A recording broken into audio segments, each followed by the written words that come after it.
From Korea to Germany. From Alaska to Puerto Rico. All over the world, the men and women of your Army are on the alert to defend our nation, you, the American people, against aggression. This is the big picture.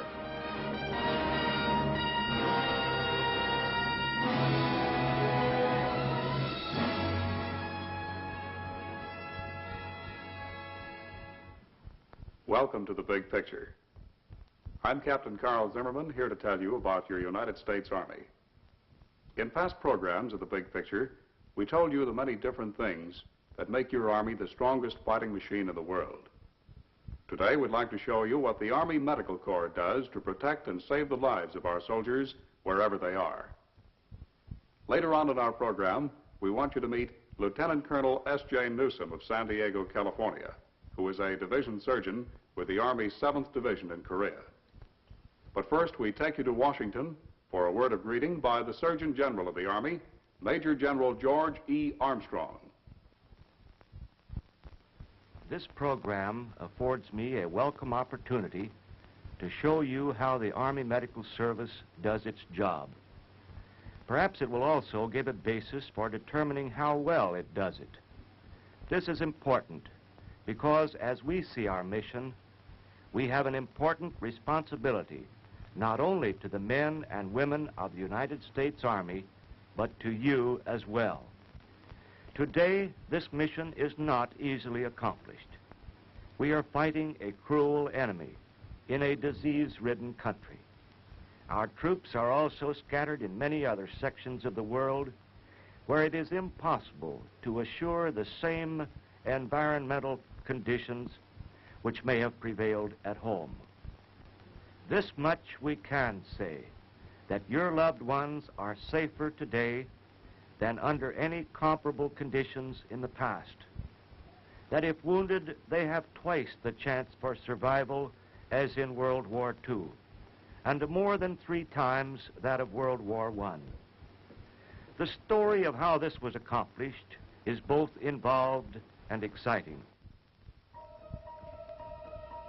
This was Korea early in July 1950 when American troops were rushed from Japan to stop the columns of red armor that were pushing south from the 38th parallel.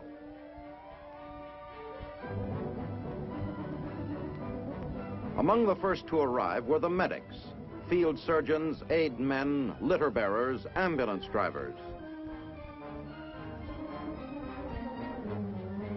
and essential supplies and equipment.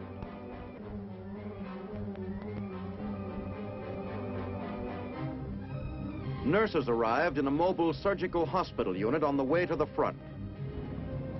Although non-combatant, the men and women of the medical service are a part of the Army combat team. It is their job to conserve the Army's effective power and to evacuate and care for the sick and the wounded. Korea was a challenge to the Army Medical Service.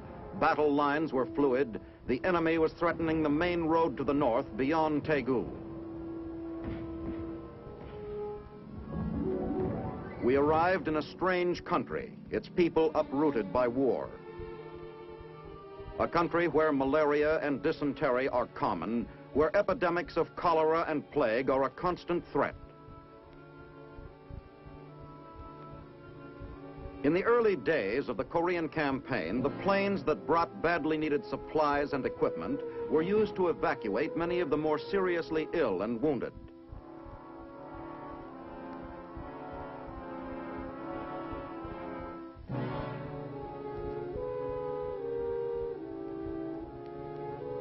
The air shuttle brought in blood plasma, drugs, bandages, and other items for the emergency care of the wounded. Surgical instruments and equipment, anesthetics, dressings, whole blood, and other items for the mobile surgical hospital a few miles behind the lines. Our field medical units move with the combat troops they support.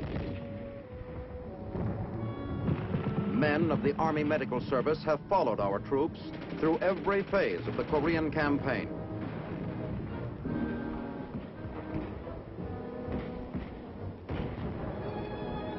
From the early tank battles in the south, when our forces were heavily outnumbered by the enemy, to the invasion of Incheon in September 1950.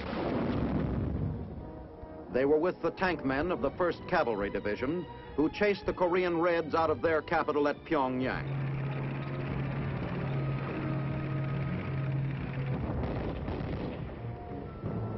Men of the Army Medical Service jumped with the 4,100 paratroops who descended north of Pyongyang on 20 October 1950 to wipe out the remnants of General Kim's army. They were in the mountains along the Yalu River in November of that year when the Chinese Reds entered the conflict.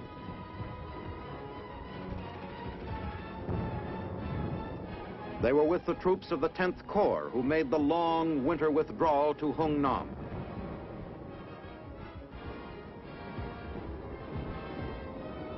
With the units of the 7th Infantry Division who were isolated and had to be evacuated by air.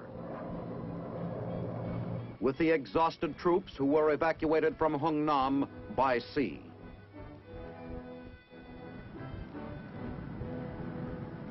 Wherever American troops have fought in Korea, the Army Medical Service has tended the sick and cared for the wounded.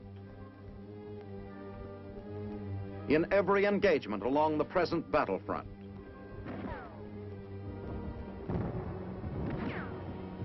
from the mountains in the east to the valley of the Imjin River in the west,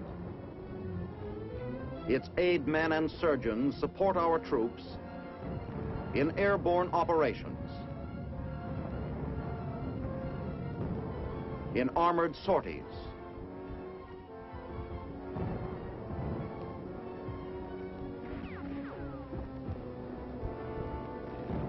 on infantry patrols,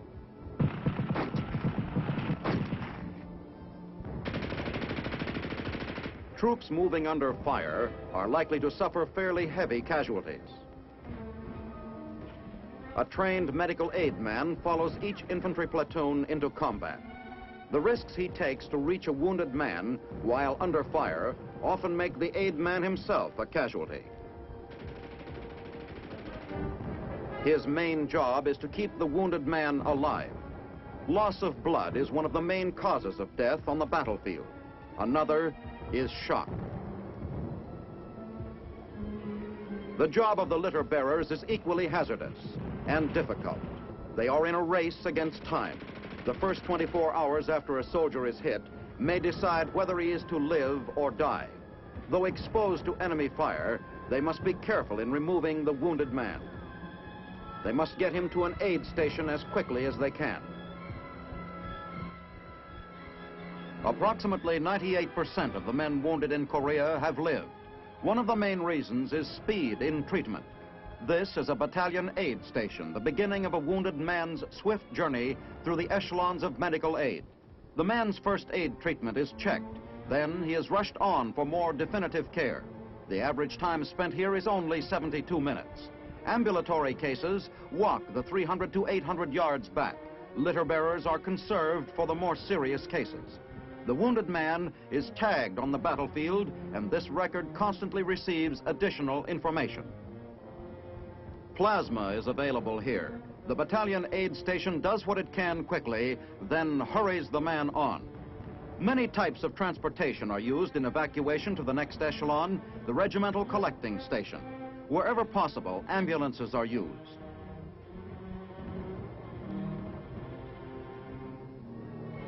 Under most battle conditions, only jeeps are available. These are especially fitted to carry several litters. A battalion aid station must be very mobile and ready to move immediately if the enemy breaks through. Air evacuation is speediest of all. Often, certain channels of evacuation can be skipped, allowing the wounded to be carried directly to rear area hospitals. Behind the collecting stations are division clearing stations, serving a division area, and mobile surgical hospitals where major operating procedures necessary to save life and limb may be performed immediately.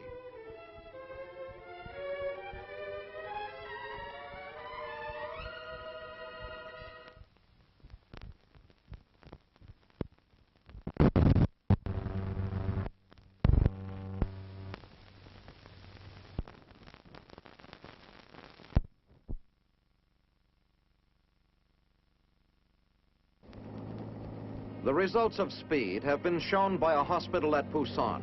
Out of 18,000 wounded brought in during the first 3 months of the war, only 40 men died.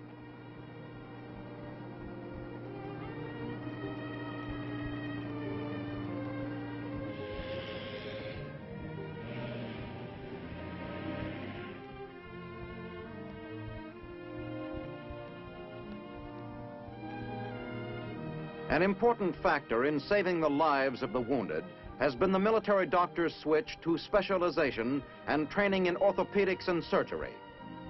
The death rate of wounded in World War I was 8%. In World War II, it was 4.5%. Korea's 2% death rate is a milestone in military medicine. The wasteful use of doctors in administrative jobs has been largely eliminated. The latest techniques, aided by antibiotics and the transfusions of whole blood, are being used. As soon as possible, casualties not able to return to duty are moved back through the chain of evacuation, eventually reaching general hospitals outside the combat zone. From Korea, casualties are evacuated to Japan by air, frequently bypassing many ground installations. This relieves the workload of such installations and eliminates excessive handling of casualties.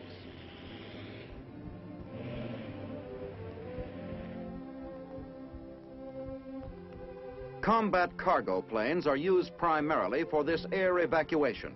The speed and comfort of air evacuation contributes greatly to the morale and quick recovery of the patient.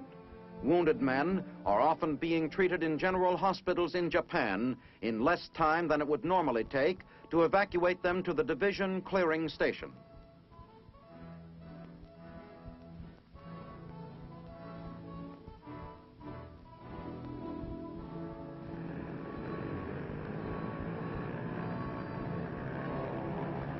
Wherever American troops are engaged in combat, medical care is nearby. There are 15 aid men to an infantry battalion, 1 medic for every platoon. The work of the aid man is best told by Private Lubeck of the 7th Division. I'd like to let you people at home know what a terrific job the frontline medics and the Army nurses are doing here for us boys. I know because I was a casualty myself. The frontline medics did everything possible in getting me back to the battalion aid station and to Wonju. From there, the Army nurses did everything to comfort me all the way to Tokyo. I'd like to let you know that the Army nurses and these frontline medics are doing everything in their power to help GI back to recovery. Helicopters with specially constructed containers on the sides have played a major role in the rapid evacuation and care of wounded.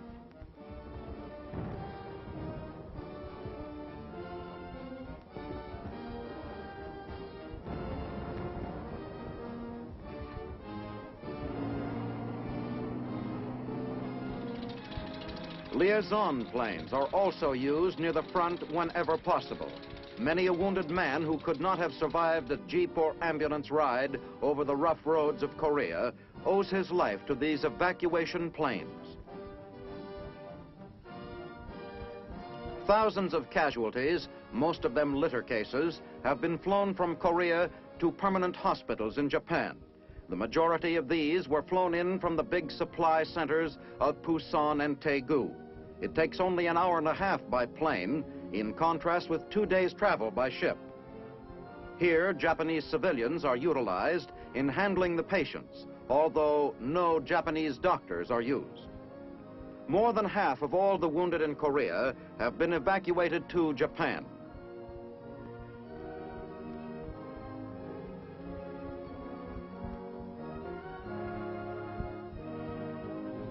When newly evacuated patients from Korea have been placed aboard ambulances, they are taken to permanent hospitals nearby for further treatment.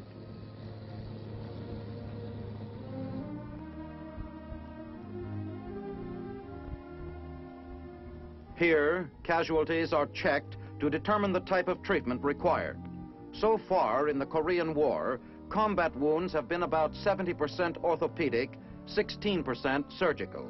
It is felt that the striking similarity of most Korean wounds has been due to the lack of communist air power and the fact that most encounters with the enemy have been rifle and artillery duels. In the army hospitals in Japan, the seriously ill or wounded soldier obtains expert care and all the comforts of a modern civilian hospital.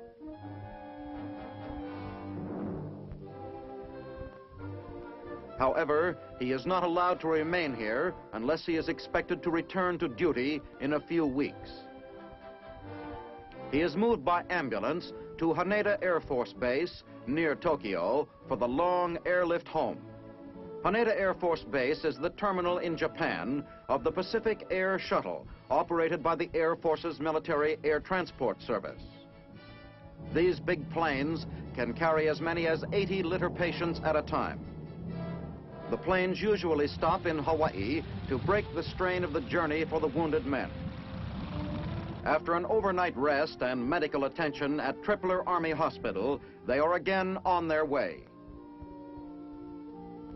After a flight of over 8,000 miles across the Pacific, they reach Travis Air Force Base near San Francisco.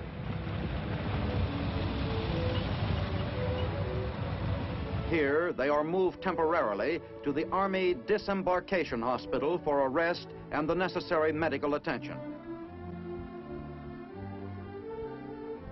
As soon as the patient has recovered from the strain of the trip, he is evacuated to that Army hospital in the United States, which is considered best suited to give him the treatment he needs.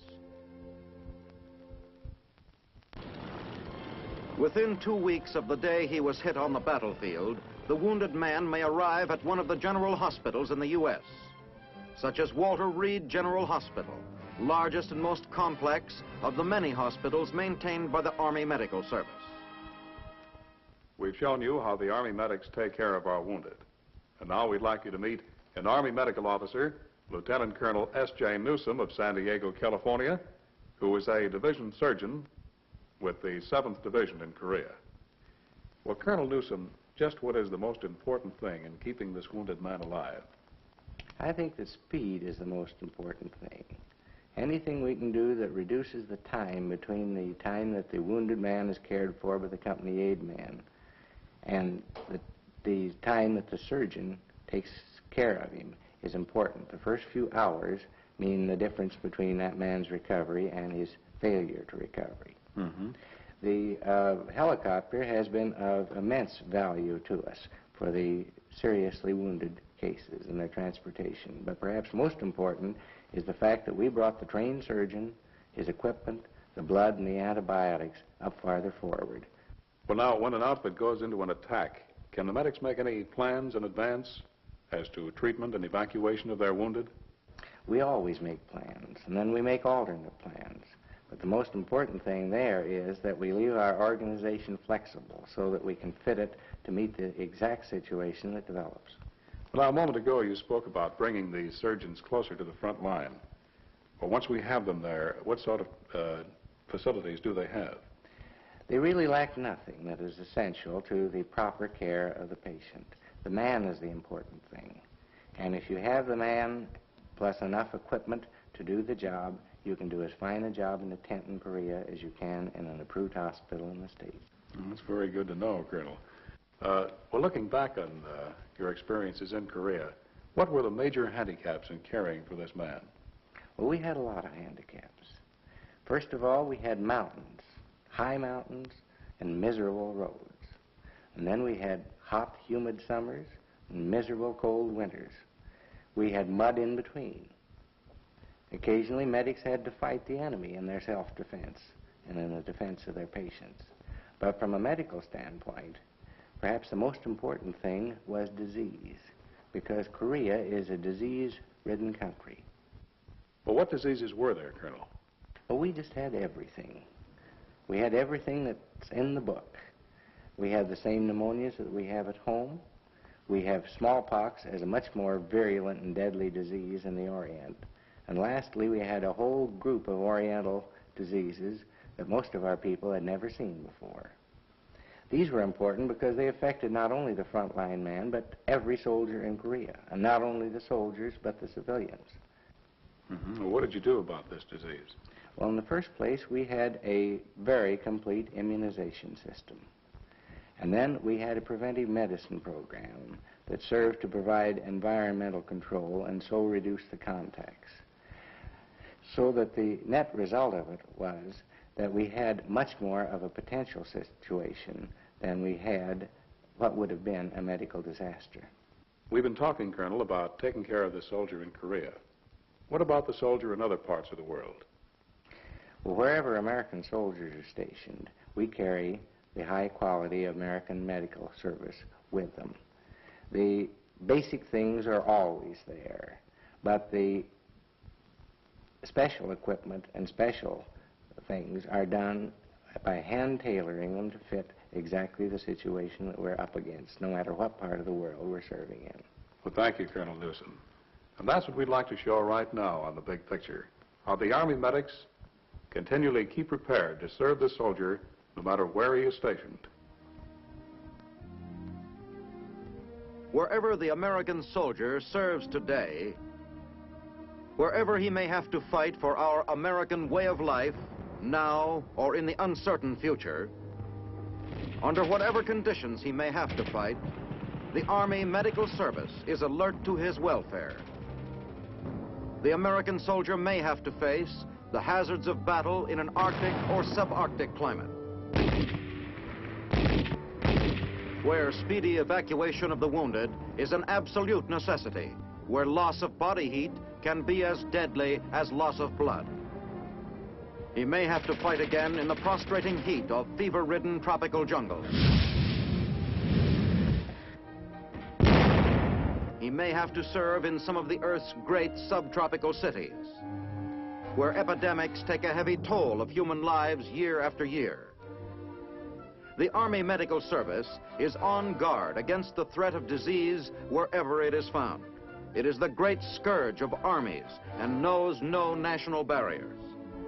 At the Medical Service Research Center in Washington, scientists obtain data on outbreaks from all parts of the world.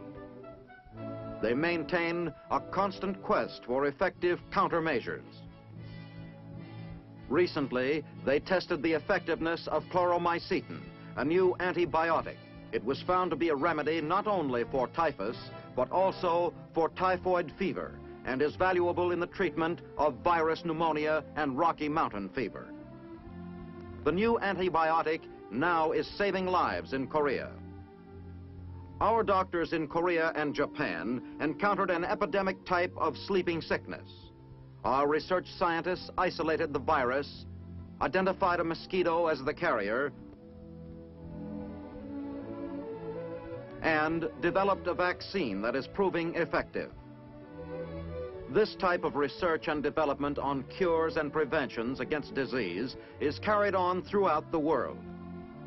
As a result, the Army Medical Service has been able to control any major outbreak of disease among our troops in Korea. Although among Korean civilians, typhoid fever and dysentery are common, although malaria is prevalent and smallpox and other virulent diseases are endemic, disease rate among our troops has remained extremely low. To protect our troops, the Army Medical Service has inoculated large segments of the Korean population. It has sprayed whole cities with DDT to eradicate the insects, flies, mosquitoes, lice, fleas, that are the common disease carriers. It has inoculated our troops against disease for which it had vaccines and serums. It has guarded against contamination of the soldiers' food and water.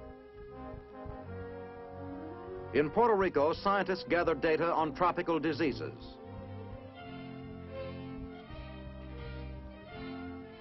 in Germany on epidemic jaundice.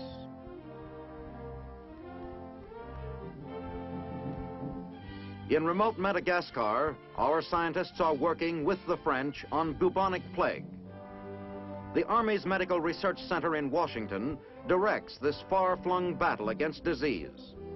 Here, men have pioneered in the conquest of the Earth's unseen killers in measures to prevent infection, in the development of the life-saving vaccines and serums, of antibiotics like penicillin, streptomycin, and chloromycetin, of other drugs like primaquine, the new cure for malaria, that have helped to reduce the death rate from disease in the U.S. Army to barely 1 in 2,000 each year.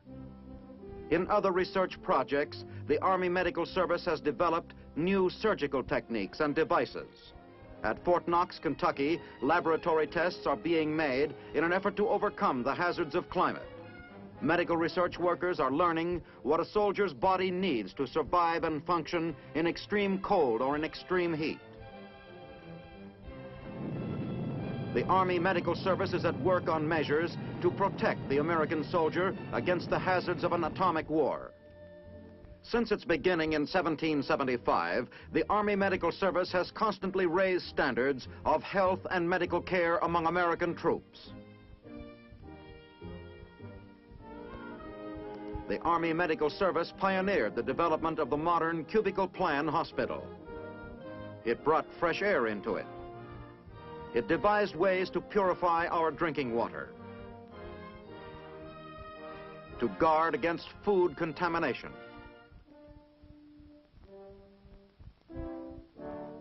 It introduced techniques for the control of insects and other disease carriers.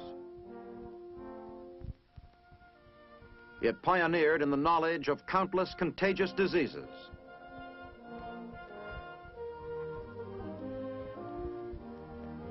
The Medical Service, a recognized body of trained technicians, from the company aid man in the field to the research scientist in the laboratory, is dedicated to the welfare of the American soldier.